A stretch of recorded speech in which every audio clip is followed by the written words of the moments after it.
le matin.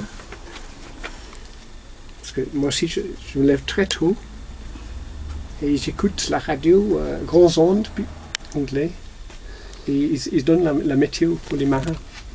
Ah oui.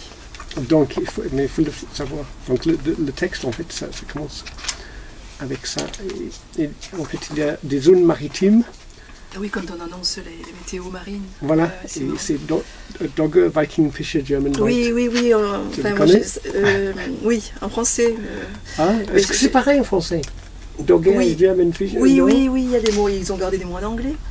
Ça fait longtemps que j'ai pas écouté la météo marine. Moi aussi, pas en anglais, mais en français. La France Inter, voilà. Ouais, mais... je trouve que ça dure. Ils ont changé de personne et ça dure vite, j'ai l'impression. Et en fait, j'adore parce que il y avait un film, des mineurs, et eux aussi, ils se levaient à l'aube pour aller bosser dans les mines. Et donc, c'était. Après, il y avait un type qui était il travaillait dans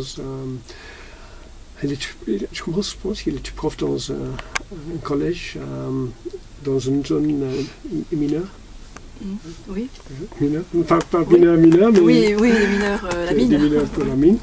Et en fait, il a écrit un livre et après Ken Loach, il a repris ça dans le film Cass. Ah ok, ça oui, le faucon. Voilà. Ah, c'est beau, il est beau ce film. Voilà, et donc j'adore ce film. Ouais.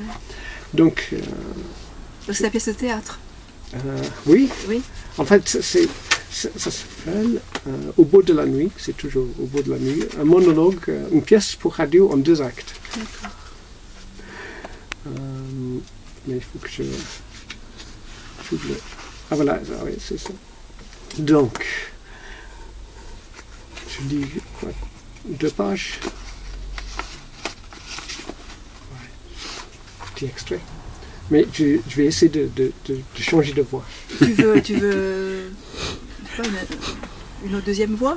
Je sais pas, une autre voix aussi. Ok. Oui, mais c'est peut-être c'est pas une voix masculine peut-être. Non, peu importe.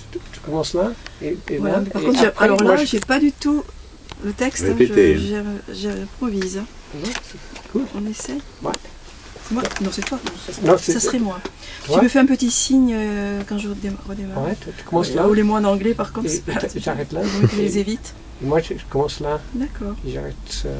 Et après, on tourne la page. Et tu peux finir. S'il te plaît. Finir avec. Tu me dis quand je reprends. Une indigestion. D'accord. Ouais. Paragraphe par paragraphe. Ouais, donc à faire. On ne dit pas les didascalies? Non. Je l'ai vu à la radio, hier soir, juste avant la tombée de la nuit. Cette scène glaciale me coupait la gorge, traversait mon esprit comme une flèche, m'a percé, transpercé mon cœur, et depuis je suis mort du désespoir. Pourtant, je vis suffisamment pour raconter ce récit, de transmettre ce que j'ai vu avec mon ouïe, car ouï dire ne peut pas suffire pour décrire comment a-t-il pu souffrir. Pourtant, il faisait des sourires, pardonner ceux qui l'avaient offensé. Oui, la nuit a tombé depuis. La nuit du temps, depuis, je ne cesse pas d'y penser, d'imaginer la scène où se jouaient des moments zen. La disparition d'un, comment dire, maître, guide de haute montagne, qui, avec ses copains et copines, a continué de suivre des lignes, des traces qui pourtant s'effacent si on ne les suit pas avec nos propres pas. Oui, j'y étais, là, devant ma poste de radio, ma vieille radio d'avant-guerre. Je tournais des boutons, bidouillais avec l'antenne, et bam, en pleine la gueule. Je l'ai vu, comme ça, devant mes yeux. Après, ça grisaillait. Il y avait des gremlins ou je sais pas quoi. Et je n'avais que la météo des marins, grand ongle, Viking, Dogger, Fisher, German Bite. Alors j'ai éteint la poste et me suis allé coucher. Mais plus tard dans la nuit, je me suis réveillé. Je ne sais pas pourquoi.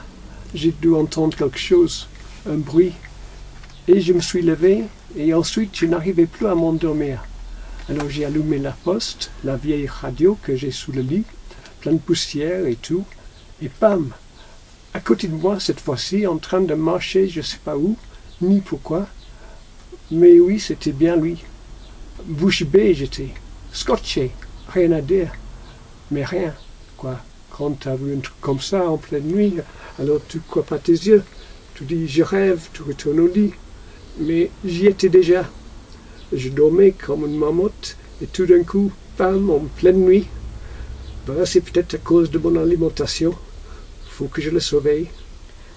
Une indigestion? Je ne sais pas. Mais maintenant, ça m'arrive souvent. Mais le pire, c'est quand je change de station.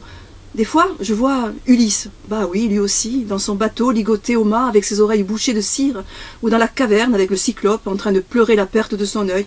Mais oui, je le vois, cette scène aussi, des fois, la nuit. T'imagines? T'es là, tranquille, et pam, la radio t'envoie sur d'autres ondes, tu commences à voyager dans le temps, tu vois des trucs, mais du jamais vu.